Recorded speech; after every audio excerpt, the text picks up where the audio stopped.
Welcome to the Bruce Poinsette Show. This is the world's most dangerous infomercial.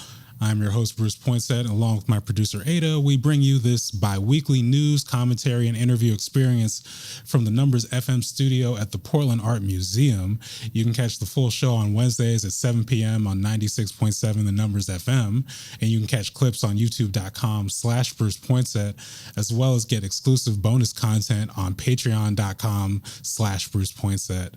Again, you can get exclusive bonus content by becoming a member at patreon.com/Bruce Poinsette. Usually we record these live, but I'm out of studio for this month. That said, we've got a special episode for you. This time we're doing a piece on one of the really like foundational spaces in Portland for some decades now, which is the Lloyd Center Mall. For those who don't know, I did a collaboration with Fly Social and Mercatus PDX earlier this year where we did a series on the future of Lloyd Center, specifically through the eyes of current and former tenants of color. And you can find the interview package on the Mercatus PDX YouTube or IG. But in addition to that, I also released full interviews on my site with, again, current and former tenants of color, specifically Sharon Gary Smith, president of the Portland NAACP, Troy Douglas, owner of Cultural Blends, and Bobby Stewart, who was the former owner of the Palette store. So we talked about, one, their experience as tenants in Lloyd Center, what things worked, what things didn't, what they would hope to see, because in November it was announced, or this past November it was announced that Urban Renaissance Group was taking ownership of the mall. And one of their first statements was to tell people, give us 2 years and then tell us what you think of what we've done, which it's not exactly the height of transparency there, but also it is a matter, especially when we talk about business owners of color and the opportunities that could come from Lloyd Center. Again, it's a big space, has a lot of tradition. A lot of people have an attachment to that mall. A lot of people have obviously like an attachment to the area. It's, what happens going forward could be huge. One of the stories we've covered in our news segments is how stores, or more local stores like Floating World Comics, have started making a way in Lloyd Center, which is actually, interesting enough, something that kind of came up in these interviews with tenants of color as far as being more supportive of small businesses. But of course, one of the things we have to look out for is, even if that vision of being supportive of small businesses happens, making sure it's not just white small businesses, white food vendors. So again, we'll see, but also it's important to note that this is the last episode before the November 8th midterm elections. So when we talk about things that are on the ballot, maybe not explicitly, but definitely come out in who you vote for, development, business is a big part of that. Voting for people who have a vision that actually prioritizes and gives space to business owners of color, that make sure that we're not erased in these equations and in these decisions that, again, could affect people for generations. So Lloyd Center is an interesting case study, and we hope you enjoy, but also learn a lot and get some insights from these different interviews. So again, I spoke with Sharon Gary Smith, president of the Portland NAACP, which you'll be hearing next.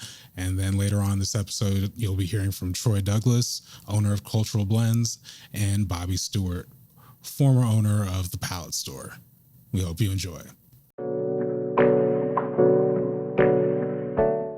Ms. Sharon Gary Smith, president of the Portland NAACP. Thank you so much for taking the time to talk with me today. How are you doing this afternoon? I'm doing well. I told you I'm a little bit cold. It's bright and chilly outside, but I anticipate a warm interview, and I'm glad to be here with you. Awesome. And I'm glad to have you. So yeah, as we kind of talked about offline, This is a discussion about Lloyd Center, both, the past, your experience in it, as well as the present. But Yeah. one thing I like to ask the interviewers just to start off is, what does Lloyd Center mean to you? I'm the eldest of the four little Gary girls who are all grown and older now. And when Lloyd Center opened, we lived in Southeast Portland, pushed out of the lower Albina area by the city of Portland. So my parents bought where they said they won't come and bother us. And the first time that we were able to get on the bus and all, and then walk to Lloyd Center was so exciting, almost ceremonial. I'm holding the hands of my sisters, and there are all these stores, and there's, the ice rink, and we were skaters. So the ice rink, there was the caramel corn. I mean, there was so much energy. There was so much excitement for us being in Southeast now. We met our friends there. So all the young folks would be hanging out safely, kind of engaged in all of these activities. There was this bustling food court. So that was your weekend thing. That was the destination. It was the journey to get there. It was the connection. And it was in our community. There were lots of people of color, lots of Black folks all around Lloyd Center area. So it was meeting ground. It was cultural space. It certainly was a cool place to go on the weekend. Movie theater, arcade. I didn't even remember it. It was the gathering spot. It was a place to see and be seen, to shop, to play. It really mattered. A lot of my growing up and crossing that bridge over the ice rink to Meyer and Frank, and all of those things that I remember. And there's a loss of connection and community, and it was large enough to hold so many of us. And that. How long has the NAACP been a tenant? The tenancy started as, I think, when Lloyd Center's previous manager, who I knew and met, and who has moved to managing a mall in Texas,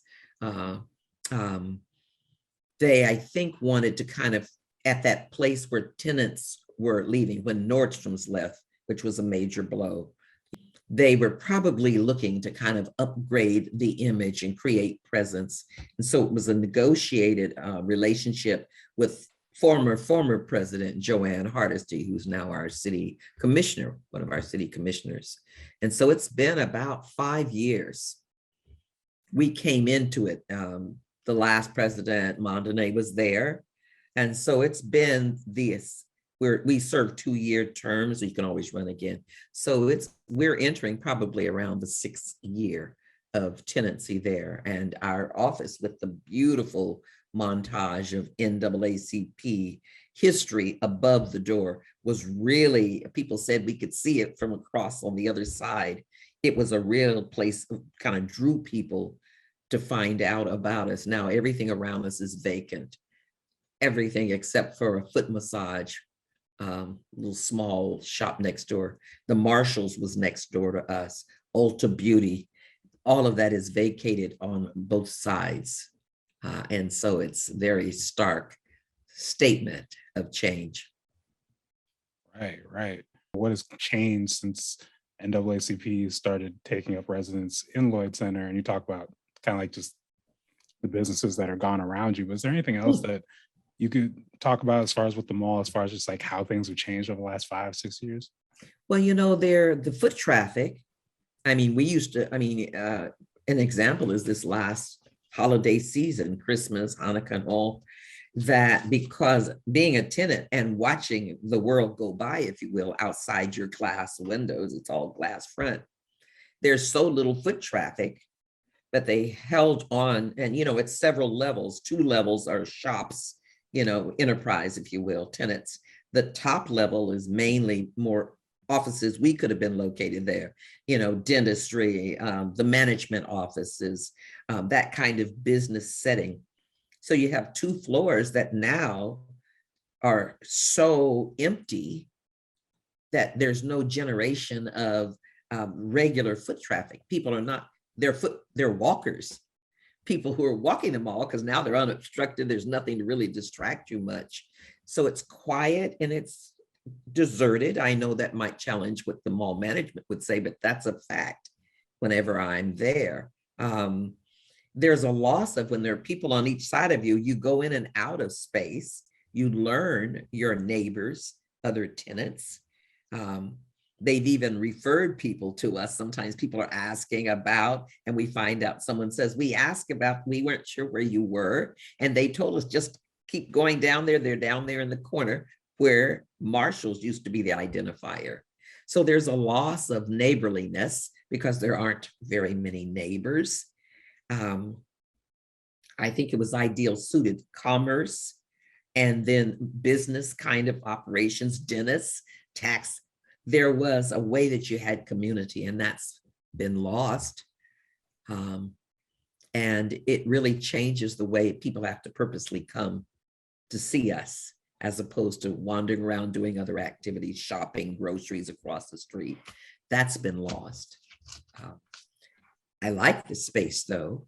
There was a purposefulness, I'm sure, in going there beyond giving them good public relations. And that's been lost as well. Yeah, and speaking of community, like how's the NAACP able to, I guess, build community in that space? Like where, I was curious, like where was the office located prior to the Lloyd Center? You know, I'm trying to remember. At the time they went into the office, they were meeting at the, I think it's called the Oregon chapter, the American Red Cross, right there on Vancouver, across Vancouver Avenue, First Baptist Church. When Joanne was elected, that's where for a year and a half or more, I used to attend the monthly membership meeting in a conference space that was provided at the American Red Cross. There was no defined location that belonged to us, an office. And I think the seeking of that was to resolve that situation, to have permanence, to have a place that people could come to that they knew belonged to the branch. And so that was a strategic, smart move. There were meetings held even all the way out at what used to be Concordia. And so this kind of finding space, which is good if you want to move around in community, but there was no sense of permanence, even though we're 104 years old this year. And do you feel like by moving it to Lloyd Center that like it was successful in kind of making it, I guess, for lack of better terms, more accessible? Accessible and identifiable. You weren't going into somebody's space and is the NAACP meeting here today? You know, that kind of questioning. We establish, almost put our flag in the ground, if you will, and we establish, and then the presence of the office. It's very attractive to see that front of our office and know that you're there. So those kinds of things really made a difference. Lloyd Center was really perfect. The access to parking, substantial parking right outside the door, which creates security. I think as a woman and a Black woman and an elder now, about what it takes to get from where you're dropped off or where you park into a building, and at night, that there's mall security, that the hours that the mall is open, you can be open. There were a lot of really good amenities, if you will, and benefits. Public transportation is regular, and there's several routes and the MAX that are very close to the mall. It really was a perfect setting. That's why it was perfect when it was our community. Looking forward, what are some changes you would like to see to help revitalize the mall? You know, when the community was pushed out and displaced and changed, then when the Lloyd sisters, you know, they held that land for a long time until they could get maximum development dollars, I'm sure. When all of this housing that's there now, all of these large complexes, very few of them are occupied by diverse populations. They're not regular visitors I've watched to the mall, because there's not a lot that's there now. Nordstrom's, Marshalls, you know, Sears, Penny's, whatever we think of those places, Macy's, that all of that is lost now, except for Macy's probably hanging on. So I'd like to see multiple use. Given the size of that space, I would like to see tenants like us, which is community building, it's advocacy, it's, you know, work outside the doors, but meeting and bringing people together inside. I would like to see certainly some amenities and some some significant restorative and rehabilitative work. The mall is tired. We know that the last major work on it was the kind of facelifting the cover, but the mall itself, the offices and all, given the fact that there was that major transformer fire that shut down the mall for 3 weeks in the holiday season, I would like to think that they will actually retrofit it. And I know there have been plans and ideas over the years, everything from, a major jazz venue. They've tried to think of things to attract people back. I'd like to see a mix. I'd like to see a mix that would cause more diverse community members to be able to be comfortable, to feel that they're welcomed into this space. I would like to see a way for it. They could be learning centers. There's so much vacant space that I'd like to see, almost like library settings in the mall for reading and for, after school classes. I would like to see it live again, where people are coming and going with purpose. We are talking about doing educational sessions and doing things with young people where they get to practice their leadership. And we have been granted by the mall the management before the buyout. So we don't know, we're still negotiating. If we stay, which is a question also, Bruce, if we stay there, then we should be stakeholders in the decisions about the transformation, because we do have a history and a voice and a representation. We represent a lot of Black community and other community members. And so not to come to us with the plans are set, which is familiar, but we don't need to be inputters anymore. I tell people, I believe in being an influencer, that we can participate in the design, the creation of something new. I'd like mixed use. I think it would benefit them because people are going to Bridgeport. They're going to Clackamas Town Center. There's a reason when you look at how those were constructed. Lloyd Center is not a destination for shopping that it once was, and they didn't have the competition. So I'd like to see a housing that really is more representative of the community. What questions do you have for the new management group? I know you talked earlier about, they kind of have a relationship before, but for the purposes of this interview. Well, the new management group has talked about give them an opportunity, about 2 years, to actually, I'm guessing, assess and then develop plans that are representative of the input. We haven't been asked, and they haven't been owners forever, but they've been in a relationship, negotiations to end up buying something go on for a long period of time. They've not asked, and we've got ideas and thinking, as we told the former management about the mall, that's what we do. We solicit, we gather input, we represent voices that are more varied than typically are able to participate in the decisions. This mall is in the community. That was our community. And so I would want them to ask us, I would want them to consider beyond typical, because this mall is right now a white elephant. And so I think that any ideas for creative usage should be thought about. There's a way to have mixed use in housing. There's a way to have learning pods or centers there. You can bring back the movie theater since we've lost it across the street. You have to go downtown to get to the movies, and downtown is struggling now. So how do you recapture the kind of destination space that people in the community surrounding it would be able to access and would be excited about? Not all of our ideas, I'm not saying you have to, but when you talk about trying to lock people into long-term lease, we've been in a 6-month extending it because we didn't know what was going to go on. I negotiated on behalf of the branch to reduce the rent significantly, because what are we paying for? And I think before they ask for long-term relationship, we have to, what they tell you, show me what you got. and what you're thinking of, and let me participate and feel a sense of ownership in that. That's a different kind of relationship, not just landlord and tenant.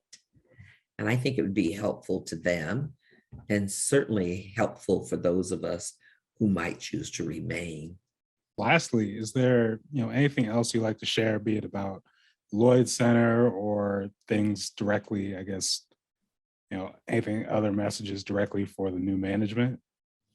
Well, all around Lloyd Center, it's no coincidence that everything from the Applebee's, I knew something was up when that Applebee's that was crowded all the time on the corner, that's the Halsey is how you enter where we are. When it disappeared, then the Fagans, beauty school, all of these changes were foreboding and telling me that something was happening in that area.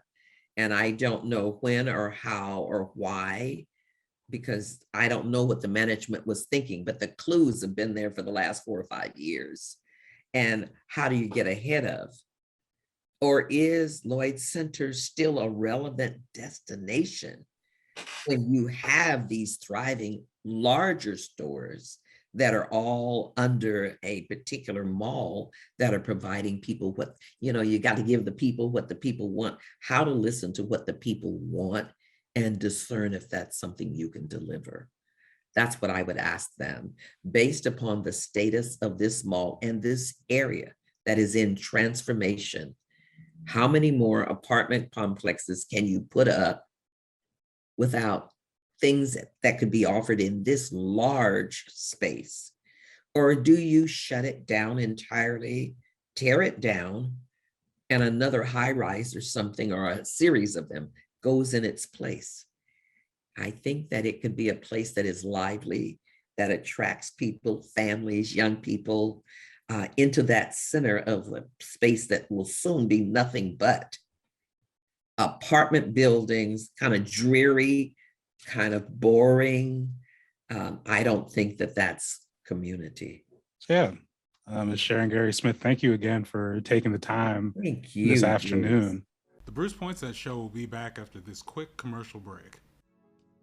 The Bruce Poinsette Show is made possible by the support of members at patreon.com/Bruce Poinsette. Patreon is a service that allows you to directly support creators like myself through monthly or annual memberships. Become a member for as little as $3 a month and get access to exclusive bonus clips and live discussions. Check out this clip from the page. Are you defending the prequels? Where does your defense end, Bruce? So, you know what? Maybe this might surprise you, but yeah, the whole meal deal. I will defend the prequels, kind of. Again, I also had a disclaimer at the beginning that I would not put money on me if I were betting on this as a viewer, but will I defend the prequels? Yes. If you enjoy this content and believe in the community I'm trying to build, please support by becoming a member at patreon.com/Bruce Poinsette. So I'm here with Oregon Women's Business Center and Education Manager with Mercy Corps, Bobby Stewart. Bobby, how are you doing today? I'm doing really good, Bruce. Thank you. Yeah, thank you for talking with me. We're, exploring both the past and the future of Lloyd Center Mall. And just to, get our dates together, when was Mercy Corps a tenant in Lloyd Center? Mercy Corps wasn't a tenant in Lloyd Center. I had a personal business, a retail store in Lloyd Center. Okay, yeah. Well, what was that business? I'm sorry for the confusion. That's okay. Part of 2018 and 2019, I was at the Lloyd Center Mall, and it was like around the holidays. We started a little bit earlier that year, and then went through the holiday season at the Lloyd Center. And it was Palette at Lloyd was the name of the retail store. It was a retail store of BIPOC makers. So every business in there was a person of color. So the products were just all by people of color. Yeah, actually, I remember going by that. I got a jersey. Unfortunately, pandemic hit me, and just say I grew out of it very quickly. But what does, just in general, what does Lloyd Center mean to you? Well, like for me, I have really early memories of the Lloyd Center because my grandmother had a house a mile from the mall, and that's the house I'm in right now. And we would walk to the mall when I was a little kid, and she would go buy a dress or things like that. And so I had some really great memories of when it was an outdoor mall before it was closed in, and just the beautiful walk down there. And it was really exciting to actually have a business inside the Lloyd Center as an adult. Had great memories from being a kid. Yeah, and can you just talk a little bit more about that experience as a tenant? The opportunity to open the store was just huge. And I came in when a lot of local stores came in, because first I did the pop-up for My People's Market. That's what started, and it was literally like we had just a few months to get the store together. And if it wasn't for the vendors coming together and helping with that store, setting it up and bringing their products in, it wouldn't have happened. But I had a volunteer team of 5 people that pitched in with marketing, helping run the store, helping with displays, you name it. They did everything. And then once that store closed after the pop-up, a lot of the stores left the mall.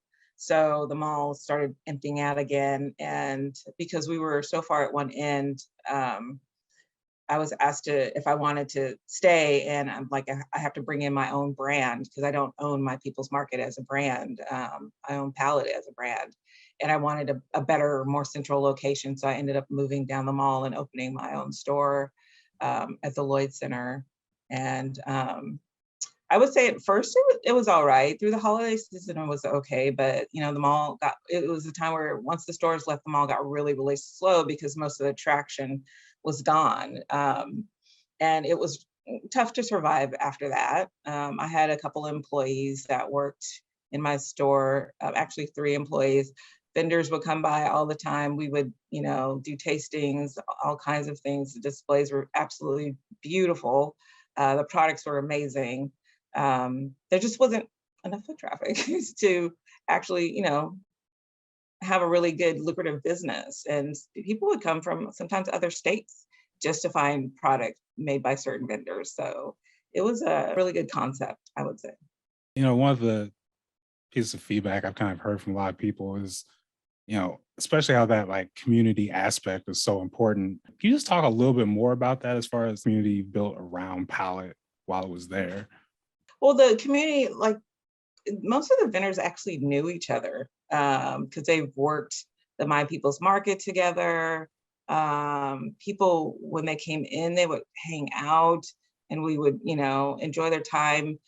People would bring their kids in to restock. That was probably like one of my favorite parts, was just seeing vendors and customers would be in the store. And I'm like, oh, would you like to meet the maker? They just happen to be here. They would think it's just amazing.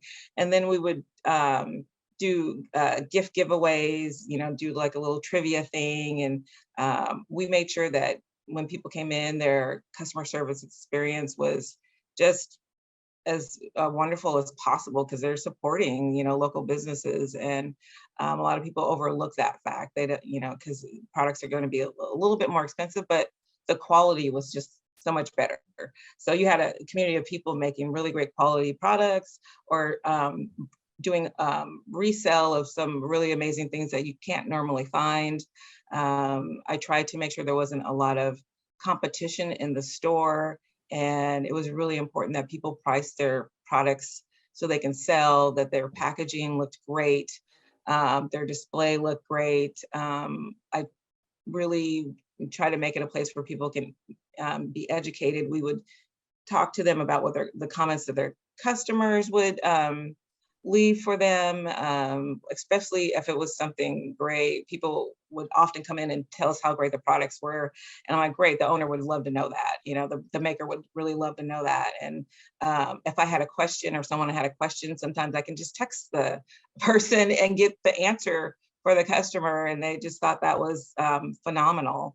The community was just, I think it was, I don't know, probably was one of my favorite things about the store. And that's why I try to kept it open as long as I possibly could, because that was the one piece that was more important than anything else, was making sure that people of color had a place to sell their goods, and that people knew the goods were from people of color. So, and that's not something that's, that you can walk into like New Seasons or Whole Food and actually know what that maker looks like, or there's information about that maker, and that you're supporting, you're supporting a local a lot of times, but you just don't know. You might actually know that person, or someone knows that person that you're supporting. Based on both your experience as a tenant, but then also just as someone who has, long time ties to just, good memories just going to Lloyd Center, what changes would you like to see in terms of revitalizing the mall? Well, I think the track they were on a few years ago was going to be a really good one, by bringing the movie theater inside and having an entertainment place inside, like some place to bowl or play games, or maybe a sports bar, food carts. I mean, like I thought that build out was going to be phenomenal, because you can bring a lot of people and a lot of variety in. And I think that's what the mall really needs. It needs multiple types of entertainment for individuals to want to come to the mall, because the skating rink, ice skating rink has been there forever, but what else can people do other than just walk around? And, there's a few video games here and there, but, when you look around the city, the entertainment is huge for people, because we're tired of being stuck at home. We want to get out and go do something. But the mall, it's old. Like even my unit, we had to really clean when I moved into the new unit. I had to ask for floor cleaning. That wasn't part of the deal, but I had to insist on it because it's just not something I could afford to do, and I didn't feel like I should be doing it when the previous tenant was the one who did the damage. But I'm like, I wanted to receive my retail space clean so I can move in. But the mall really needs, like, they need things like plumbing, and just some updating. When you go to Washington Square Mall, all the store signs are in lights and they're beautiful, and it's like, I would love to see that in this mall, where you have businesses owned by people of color and the presentation of the storefront is just top notch. And then when you walk in, you have a really clean, wonderful space. But I just think they need to put some money back into it and bring a lot more local business and entertainment into the mall, and food. Mhm. For Yeah. sure. Yeah, I'm not sure when the last time you've been in Lloyd Center was. I was there a couple months ago. I know they had like a fire as well, but I was at the food court and there was like 4 Mhm. things open. It was It's wild. bad. Similarly though, now that they've announced, Renaissance Group as sort of the new ownership, what questions would you have for this new ownership going forward in terms of, their plan? My questions really would be based around the commercial leasing for the mall. I'm like, are you going to make the leasing fair for everyone? Because I'm gonna be honest, I didn't feel like my lease rate was fair. I would talk to other store owners and their rates would be much lower than mine. You have to consider, what that overhead is for the business. A mall is open 7 days a week. And when you're talking about small businesses, there's got to be some give and take for that. And then also maybe help build in more partnerships with, creating spaces where multiple owners can come into a space and help cut their costs down. Like, let's be really creative about this and making sure that the businesses reflect the community. A lot of times, that just never happens. It's like whoever can fill out that lease agreement and passes, the highest bar. Like, I've been in malls where when you lease a space, they'll come in and fix your toilet. And then I've been in a mall where there's like, you lease a space and everything past your front door is all your responsibility, no matter what breaks. If the air conditioning breaks, the sink gets plugged up or whatever, but it has to be reasonable for the person who's running the business, because they can't afford, a large overhead if something goes wrong. So I would like to see the mall really improve their infrastructure inside the mall, and then make sure they include the community when they're thinking about building things out, and maybe making smaller retail spaces that are more affordable, but also look very beautiful. So just some great combinations, because there's so many great examples of what communities look like on the streets in the Alberta areas, Mississippi, things like that. People are clamoring over those neighborhoods, but why is the mall empty? Because they're still very commercial and not very local. And so I would really like to see them focus on local small businesses and helping them grow. Yeah, yeah. That's about what I have for questions. But is there anything else you'd like to add, either about Lloyd Center or, again, thoughts for new management or anything else? Yeah, do some outreach. Like, really, don't just say we want to know your ideas, but show up and actually talk to people, and show up and bring in retailers and things like that from our cities, and make sure they are people of color and they represent the community, and have some real engagement. That's hardly, you hardly ever have real exchange or real engagement. Like, does anybody even know who manages the Lloyd Center right now? Because there's no engagement, and people really don't even know there's a children's clinic in the Lloyd Center. Who knows that? There's a lot of amazing things that mall actually holds that we don't have any idea about in the community unless you use the service. And so the Lloyd Center does have really great services, but I just don't always see them advertised, and I didn't know they were there until I was actually in the mall. Yeah. Well, Bobby Stewart, thank you again for taking the time this afternoon, and enjoy the rest of your day. All right. Thank you, Bruce. It was a pleasure meeting you. The Bruce Poinsette Show will be back after this quick ad break. BrucePoinsette.com is your one-stop shop for everything Bruce Poinsette. You have my services such as freelance writing and editing, creative nonfiction courses, as well as customized writing classes, event facilitation, and digital content creation. Again, go to BrucePoinsette.com for a quote, and make sure to sign up for my newsletter so you don't miss any news or updates.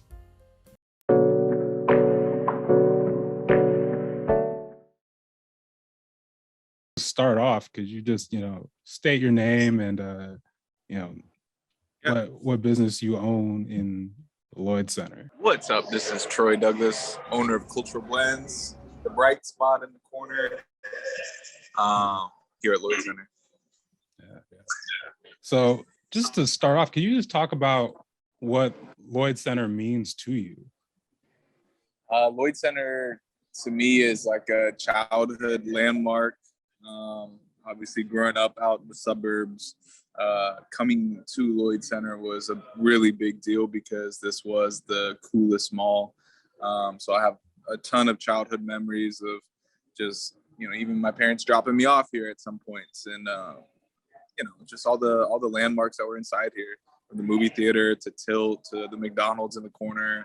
Just like there is, it's a place where it's like, it reminds me of good times, right? Lloyd Center is a place to connect with old folks, people that you may have known in the past, things of that nature. It's a place that every person that has grown up here has good memories with, because it was just that place for whatever reason. We had ice skating rink, Joe Brown's caramel corn. We got candy before we went ice skating as kids. Honey baked ham was right over there. There used to be like a honey baked restaurant. Like, it's just memories. It's good memories. That's what it is. It's Portland landmark. It's an icon. That's what it is. Yeah. So when did you become a tenant, and how has the mall changed since then? So an official tenant was February 23rd, 2018. I remember that because it was Black Friday, the day that we opened up. We opened, I was subleasing in a spot in like 2014 and 2015 downstairs. So I had, before our actual before we officially became a tenant, there was a space downstairs where I rented a small section of a store from a tenant back in 2014 and 15. So I've had a good view of the change of Lloyd Center. And even back then in 2014 and 2015, Nordstrom was still around, but there was talks of them closing. They eventually did close, I think in 2015 or 2016. So I've seen where this Chic is right over here used to be a Disney store, and then also Eddie Bauer. And some of our store fixtures inside that store came from the Eddie Bauer right over here. And I've seen it change quite a bit because Chic used to be downstairs. But yeah, I've seen quite a bit in the last, what is that now? Since 2014, that's 8 years. So I've seen quite a bit. And you're bringing me back. I had forgotten about the Disney store. Yeah, the Disney store. Yeah, that's right. Disney store and then Eddie Bauer. And I wheeled that Eddie Bauer all the way over here and then down the stairs where that original store was downstairs. And then, some of those fixtures came back up and moved their way back into cultural blends. So it's, it's funny how that goes.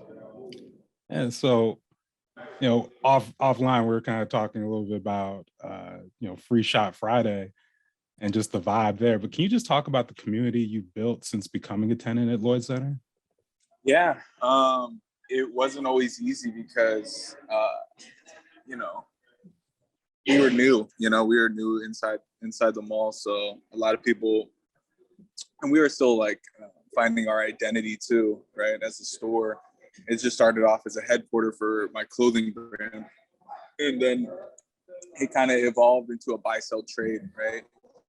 And so that evolutionary process didn't happen overnight. It kind of happened by being there present in the shop every day and just seeing what was, who was interested in the shop, who was walking in, who wasn't walking in, but who was looking in. So you were just, we were gathering a bunch of metrics and, just being there. And when I say we, it was just me. It was just me. It was just me at that time. And yeah, it just took being there every day to build the community.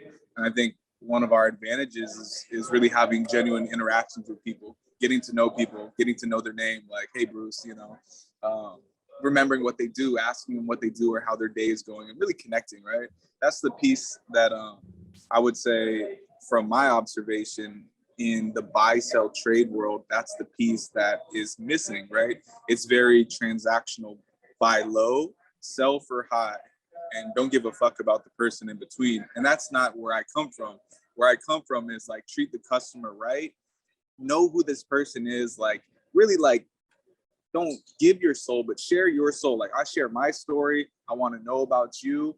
And then that's the human connection, right? Culture Blends was about bringing people together. So that's where, we come from. So I brought that into this buy sell trade with vintage and sneakers. And if we have any success, it's mostly because of that, because it's not like we came out the gate with the best shoes. We came out with a lot of pre-owned shoes because, people were consigning, and that's all we could afford was to consign stuff. And it was lower end stuff.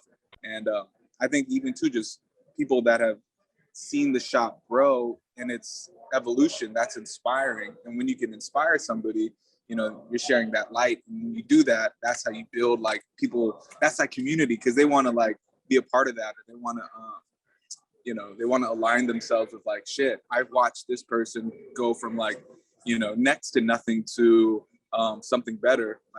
I can do that in myself. So in doing that, that's also building community besides, your genuine connections. But most of it's just being present every day and treating people right. You do that, you're going to grow, right? Obviously, the conversation about what is needed to revitalize the mall is a big topic right now. I remember being, just back in there in December, I was up at the food court, right?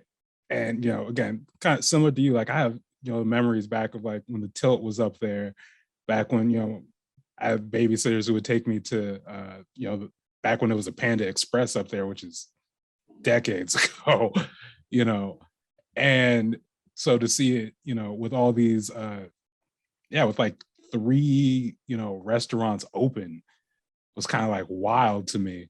But on the flip side, I guess, there's that opportunity, right? For like, so what's next? So with that in mind, what changes would you like to see to revitalize the mall? I would say in the short term, I would like to see more locally owned businesses, and it'd be really nice to do some businesses of color. I know a gentleman down on this end of the mall. He opened up, or he is in the process of opening up like his screen printing shop inside the mall, Black-owned business. He just came in and introduced himself yesterday. So it would be really nice to see It'd be really nice to see some operators, and it doesn't matter who they are, but it'd be nice to see some brave operators, small businesses come in and take up some of these empty spaces. Because that's how we got in. We got in under that Lloyd local program, and that's how they were spinning it. But I do believe that, what Lloyd needs a lot is a narrative change. Exactly what you're doing, right? Just changing the narrative, because there's a lot of talks about when's the mall closing. That's all we get people asking that. Like, the mall's still closing, right? I'm like, nah, it's not. With all that talk of foreclosure, if there were, 4 to 6 locally owned stores that were in here, and stores of color, that would be quite a bit. Like, that would apply pressure to not only, maybe the press, to the local press, to write about it and write about, a new narrative of locally owned businesses save Lloyd Center or something of that nature. But I would like to see that in the long term. That's a really difficult one. I'm not sure. I can only see the short term, next 2 years. What it looks like long term, man, I don't know, but I know that retail isn't dead here. Our shop has only grown, so I don't know. It's hard to say for me. Yeah. So speaking of, that news around officially that it's not, the mall is not closing. There's a big release about, hey, there's new ownership. So to that end, what questions do you have for the new ownership group? My question, I guess, for them is just, what does the short-term plan look like? And, what are the options as far as growth, like in the next even 5 to 10 years? What is it? What are the possible, avenues that could happen? Because, they're not in a position where they tell us these type of things, right? It just doesn't make sense unless retail was a big part of the plan. So I would just like some clarity, any more clarity. And I don't need to know like what exactly is happening long term. If they're unclear about that, that's fine. I get it. We're still in a pandemic, bringing in the big venues like Live Nation and stuff. It makes no sense, right? I understand it from a business end, like, why would you dump this money into, potentially like a hazardous climate, right? That doesn't make any sense. But I would like to know what's the plan for the fucking revitalization in the next couple years, because security and beefing up security isn't necessarily it's a part of it, but what is the offensive growth, not the defensive growth? And I would just like to know that, because that would be a good step. Right. So yeah, is there anything else you'd like to share, whether it be the ownership or for the many people who still come through Lloyd Center, still shop, still partake in the space? Lloyd Center has always kind of been like a communal place, so it'd be really nice to see some true people of the community open up stores here. The vibe has changed significantly at Lloyd Center, and for the better. There's less stores, but in 2019, the vibe was different. It was darker. People had like I'll tell you exactly why. there was still Lloyd Center management, right? Lloyd Center in itself, and also the customer base. We were still holding on to the idea of what Lloyd Center was, right? And so seeing it starting to really crumble, that was tough. And from when that was happening, a lot of the looters and thieves, like petty thieves, they were really coming around and really trying, the stores, right? Even like the small stores like us, we had to be on the lookout. But the mall has changed. It has like a lot brighter energy. It has a lot more like life to it, even though that stores have closed down. We've with the pandemic and stuff, we've become past the notion of Lloyd Center from the past, right?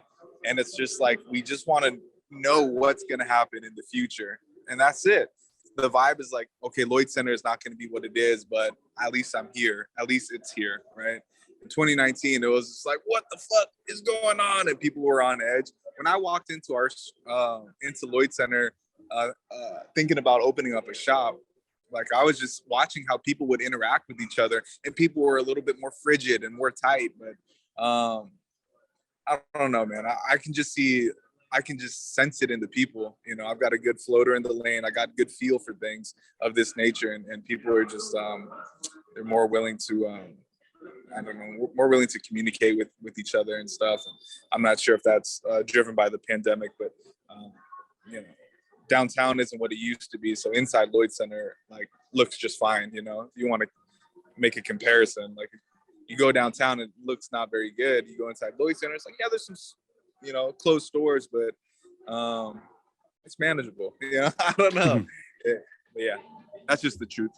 Yeah, Troy, thank you again for taking the time, and yeah, all the best and continued success.